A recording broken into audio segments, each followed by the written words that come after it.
This video is sponsored by Echo D Super Baby Diaper and Wet Wipes. My name is Mrs. Bernice. I'm a nurse by profession and I have a 40-month-old boy. So after wedding, we decided to wait for a year. Have all the fun, get to know each other. But along the line, there was a problem. They call it PCOS, polycystic ovarian syndrome. So I was actually taking treatments for PCOS. Then I went to work one day and I was feeling funny. I actually did what I was supposed to do. Then when I was supposed to rest, I heard that there was a shortage, so they wanted me to go and fill the gap. Then I told my in charge that I was pregnant. I actually said that out of the blue. I wasn't. Immediately I said that I started feeling funny. Immediately I said I was pregnant. I started feeling funny. So I remember it was a night shift. So I remember I just walked into one pharmacy and then I bought the test kit and I checked and 2 lines. So I called my sister. She was the first person I showed this. In fact, I sent her a picture, and that was how I found out. That was it. It was a Saturday, so I was actually meeting him at church on Sunday. So I decided to wait, but I couldn't wait. So I sent him a message, and that was it. He's that one who will take things like, even if he's surprised. Okay, so God did it. But along the line, I realized he was happy about it. He started asking questions. So what happened? So what if it was a lie? So what if you were lied? He was happy. My pregnancy journey was actually a miracle. That's how I term it. So from the beginning to the end, like I said initially, I was taking treatment for PCOS. So when I actually told the doctor, I tested and I was pregnant, he was surprised. I was like, because we just started treatment. So as early as 12 weeks, my BP shot up. And so I went on admission, came back. I was actually doing school, doing work, so it was a bit stressful. And so as early as 12 weeks, my BP started on admission, back and forth. But the good thing about it is I don't look sick. I go about my normal activities. I go to work. I do everything. I don't vomit. I don't spit. I'm not sick. But anytime I go for checkups, my BP is high. I don't come back home. And so I remember my husband telling me that God is going to work something out. I'm actually here today because I want people out there to know that God is faithful. Because what actually happened during my pregnancy, someone would go through and not survive it. But I know that I made it and I have this testimony because of God. And so when I was 18 weeks, back to the hospital. At 12 weeks, I was admitted. I came back the next week. Then I was home for 2 weeks on excuse duty. I went back at 18 weeks. BP was high. I had to stay in the hospital again. Actually, it got to a point I was tired of admission. So when I go and the doctor says admission, I want to run. So he will make the nurses take me to the ward. That was what was going on. And so every evening, my husband will pray. At a point, I couldn't pray. So he kept doing the praying. He would pray and pray and pray. And I know that his prayers did the magic because God is faithful. And so when I was, at 18 weeks also, I went for a fetal anomaly scan. At that time on my ward, we had patients, we had babies with congenital heart diseases. And I was so close to those children. Anytime I go to work, sometimes I virtually spend my whole shift with those 2 children. And so when I took my fetal anomaly scan, the sonographer was like, everything is fine, but she couldn't see a portion of my baby's heart. And so when she said that, in fact, I was scared, because at that time I was having babies on the ward with that condition. And so when she said that, I was so scared. I remember I just thought, okay. I went to another place for the scan. They said it was okay. I wasn't satisfied. I went to it. At the end of the day, just that day, I did 5 different scans. But I was doing all my scans at the first place. And that was where I really trusted. So I came back to the doctor and I told him that this was what was going on. Then he was like, I'm so worried over nothing. Because she didn't say it wasn't there. She only said she didn't see it. And so I should keep trusting. He knows that I'm a Christian and I trust in God. So we took another fetal anomaly at 25 weeks. And then everything was okay. And at a point, my feet. So I took Doppler scans of both feet. Pregnancy, to me, I'll say it was fun. Because it made me believe God the more. I got closer to my God, because at that point, I knew that there was nothing I could do for myself. There was nothing that could work. And I kept telling God that, God, this pregnancy is a gift. And so I'm trusting you. Whatever you want to do with my life, whatever you want to do with our lives, it's in your hands. Because at that point, we are trusting him that he did this miracle. We want him to make it manifest well, so that his glory will be known. And so that was my pregnancy journey. On my day of delivery, it was actually a planned CS. It was an elective CS. So when I was 34 plus 6 days. That was on a Sunday. I was feeling so funny. But it was normal. I mean, it became part of me. I mean, the restlessness, because the BP was high, hot flashes. But it became normal. I used to go about my normal day with all that. But I remember that Sunday, I slept. But I didn't sleep well. Then I kept praying. So around 2 there, I slept. Then I woke up. I had a dream. So I called my husband. At that time, I used to sleep on the floor, so I was far from my husband. Then I called him and told him that I had a dream. And in the dream, everything was so clear. I went to the hospital that Monday. And the doctor said he was going to bring the baby out. It's like, you are just 34 plus 6, meaning on that Monday I'll be 35. And I was like, that was what I saw. So I was actually going to work that morning. And I told him that he should let us carry my bag along. He's like, I shouldn't worry. So we prayed over it. And he was like, when I go, whatever happens, he will get back and bring my stuff. So I went to work. Before that, I missed this. Before that, my husband had already dreamt, and he had described his son. He described his son. He told me the color. He told me he was going to have hair somewhere. He actually described his son vividly. And when his son came, it was just that.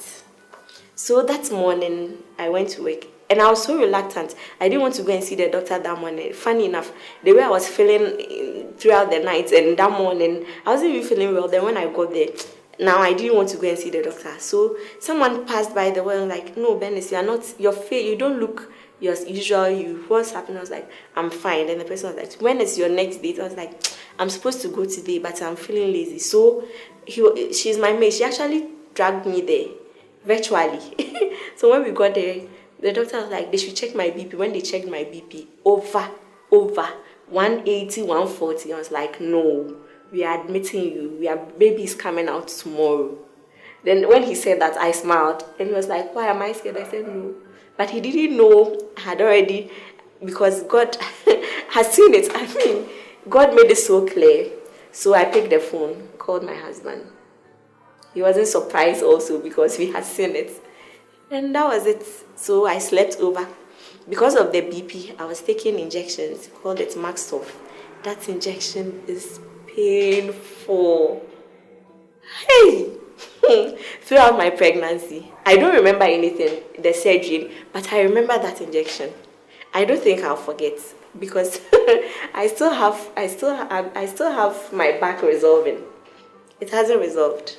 I don't think I'll forget. So I did, they call it maintenance dose, loading dose and maintenance. I did the loading and I did the maintenance. So every 6 hours, I was taking, I was taking max of 10 here, 10 here. Every 6 hours, 10 here, 10. So it got to a time when the nurses come, they're like, oh, you baby won't pull. But I had to. So when I see them, I don't talk, I just stand. And I cry. I remember I cried, I was like, oh, yeah, but it was worth it. So they prepared me that Tuesday morning. I was actually the first person on the list because it was severe preeclampsia. That was how they called it because the BP was high. But that morning there was an emergency, so the doctors were busy. Finally, at around 11:20, I went to theater, and within 30 minutes, we were done. Baby came out, and when baby came out, I don't know, like people will say, I don't know how I was feeling. I just said, Nuna. So they all said, Nuna. I was like, yes, he's a gift. That was it. And I saw my baby, and I wasn't surprised because his dad had already described him. Okay, so my baby went to NICU. When he came, because I had fasted for long, and then the scheduled time for surgery had to move to 12, a little to 12 because there was an emergency. So, and I was taking the medication too, and I wasn't eating. So when he came, baby was fine. Baby came at 35 weeks, but he was fine. He weighed well, and they were all surprised. They were like, hey, 35 weeks in Pune, then if he had moved to term, yeah. But when baby came, it was the protocol of the hospital that when baby is preterm, the baby goes to NICU. Yes. And I was a staff of that hospital, so then, yes. But when baby came, baby sugar was 1. So they were all amazed. But he was crying. He was active. He was crying. But I don't know, the midwife was like, let me check this baby sugar. They didn't want to take him to NICU because he was fine. Then he was like, let me check the sugar. When they checked the sugar, my baby sugar was 1. So I didn't know he was at NICU. I think my husband did all that around, so they took me to the ward. Then I was like, where's my baby? And we're like, he's at NICU.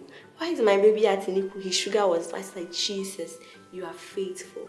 So like I said from the beginning, everything about my pregnancy and about my baby has been a miracle. And till now, all that he does, it marvels us. Sometimes his father will say, hey, God, are you sure? Sometimes he will say, God, grant us grace because this boy is he's something else. Breastfeeding was normal for me. I mean, because of my profession. But you see, when you are a patient, it's different. Yes, you can teach someone, but when you are there, it's different. So I remember at NICU when I go and visit him, and I want him, he won't latch. He just will not latch. I was finding it difficult. Then one midwife was like, Fankuto. So when I go to my room, I had like a big something. But it worked gradually. The second day when I went to NICU, he got breast milk, and God being so good, they discharged me on the 3rd day. They discharged my baby as well, so we came home. And we've been fine. You find a lot of people talking about support. Support is fine. Support is good. It's the best thing you can have when you give birth. But in our system, this our system, Ghanaian system, not all of us can provide. I don't know how to put it, but you see, when there's a baby, the baby is an extra being you have to provide for. the baby comes in with a lot of, let me say, extra expenses. And so with me, I don't know, but with me, I decided that we're going to do it ourselves, myself and my husband. We planned that no matter what, God is the center. We're going to do it. It didn't mean we didn't want any family support or no. We had family support. My mother comes around, but she goes home. My mother-in-law will come around, but she goes home. But I decided that it was a personal decision. I decided that I was going to do this with my husband, and it will work. And we did it, and it worked. I'm a CS mom, but I took charge. I remember when we got home, I was like, my baby was preterm, so I'm not going to bath him. We'll wipe him for some time so that the cord will also heal well. Because at that time, they don't really need bathing. I don't know, but they don't really need the bathing. The layers of their skin very soft. So I used to clean my baby. Then I feed him. My husband would do the washing. He would do the scrubbing. He would do the cleaning. And we were just fine. So in the morning, I'll bath, clean my wound. Then we will arrange baby's things by the bed. He'll do all that we need. Then he goes to work. When baby sleeps, I sleep. As for that theory, it helped. When he sleeps, I sleep. When he's awake, I'm awake. People will say you are not, it's not automatic. But for me, I side my mind. Because it's when someone is coming over, the person has to be comfortable. You ask yourself, do you have good accommodation for the person? Or the person is there to help you, and then at the end of the day, the person will have to sleep at a place the person won't be comfortable. The person is coming to stay over, leaving all that they have to do. Yes, there is joy, but have you asked yourself, it is joy, but at the end of the day, are you being fair? So I don't know, but for me, I think it's time. I used to have patients on my ward. When they come, you find the men frustrated. Why? I have conversations with them. Then they're like, it's their first child. The mother-in-law is around. In the morning, you have to cook this. In the afternoon, you cook this. In the evening, you cook this. The wife is not working. Baby is here. There was CS. And you see, all that counts. So in our Ghanaian setting, I'm not saying that it's bad. When you give birth, you are stressed. Pregnancy is stressful. Then when you give birth. But the message I want to send across is, if you are not sick, if you are fine, if you are strong, you can do it with your husband. You don't always have to, it's not always that, fine, it can work for A, but it's an individual affair. Will it work for me? Are we financially sound? Will this help us? You see, something that will help your marriage. Sometimes you invite another person when your wife gives birth, and all the attention is the baby and the mother. Our husbands need attention too. Remember, they were there before the gift scheme. But we bring people in, and then we forget the husband. Is his privacy there? Is he enjoying what is going on? Did you plan this together? Or is this all about me, and my baby? And so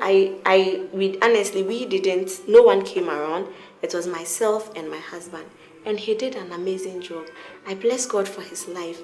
Today, I am telling you, my husband, that you are the best that God could ever give me.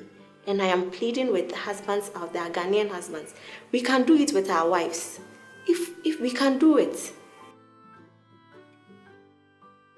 So circumcision we did circumcision on the 10th day. Yes, on the 10th day.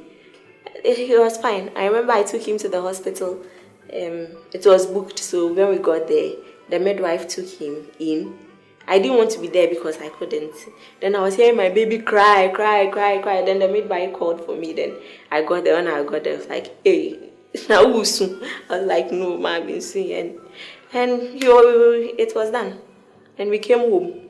I remember his dad wanted to go with me. I was like, oh, I'm in control. But I called him to come home. Then immunization. He took immunization quite well. Yes, no fever, nothing. Yes, immunization. Yes, he was fine. Oh, this boy can eat. So we did exclusive 6 months. I was trying to store breast milk in the freezer, but he won't take. When I resumed work at 4 months. He won't take. He won't take. He knows the difference between fresh breast milk and stored milk. So I have to pump. When I go to work, I'll pump. When I get home, I'll pump. First thing when I get home, I'll bath. Then I pump before he sucks. But the stored breast milk he won't take. Then transitioning from breast milk to solids, it was easy. He is someone who will not take cocoa. No. He wants banku, TZ, anything right. Now he's doing rice. It was quite easy. I didn't have any issues, no. He took it well.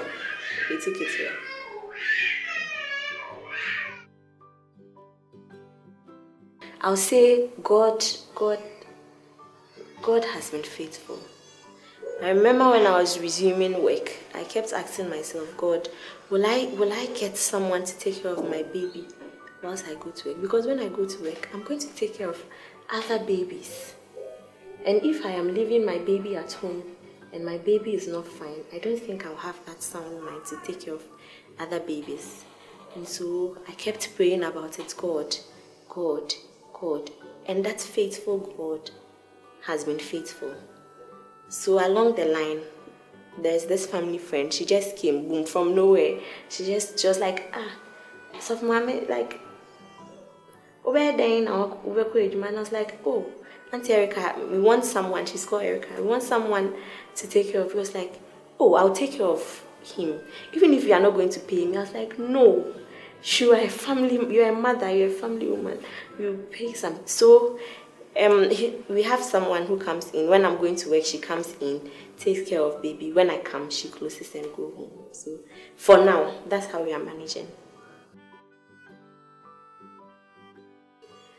For now, the most challenging part is if I'll be able to take care of this gift well. I asked myself, God, can I take care of this gift well? Because he's a gift. I keep asking myself, can I be that good mother for this boy? Can I instill your virtue in him?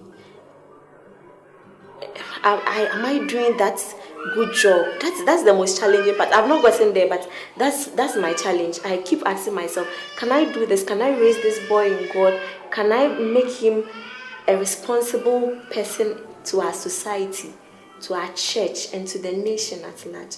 That is my most challenging part. I for the rest, I will do what I can do and I'll leave the rest for God. But the most important thing is, can I raise this boy well? And so every day my prayer is, God, equip me so that I can raise this boy well. God, equip us so that we can raise this boy in your word, in you. That's the most challenging.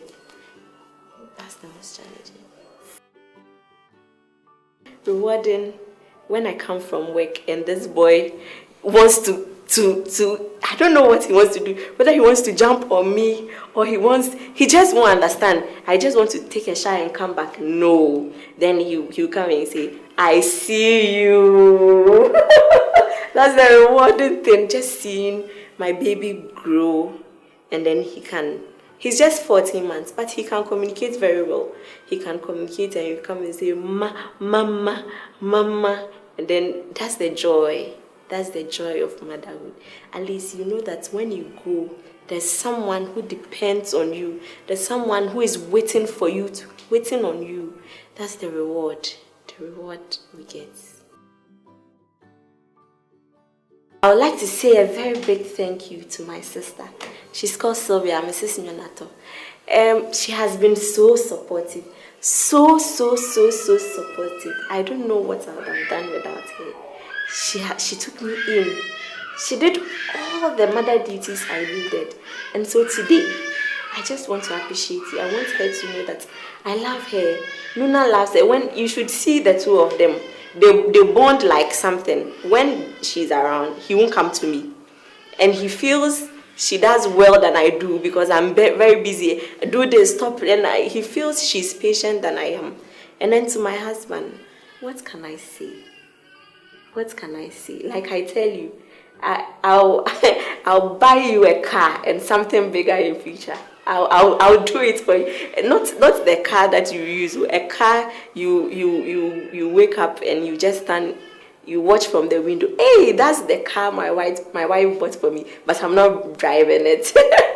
That car. This video was brought to you by Echo D Super Baby Diaper and Wet Wipes made with bamboo.